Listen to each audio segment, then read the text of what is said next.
این کوساچوجه این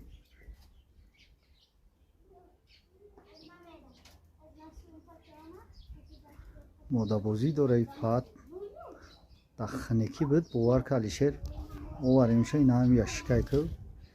همین سوید میبید از سوید میزنه نکی دخنکی ای تا گاز خونه شد هم 2 ساعت سوید میزنه خیلی شور شده دیدی نه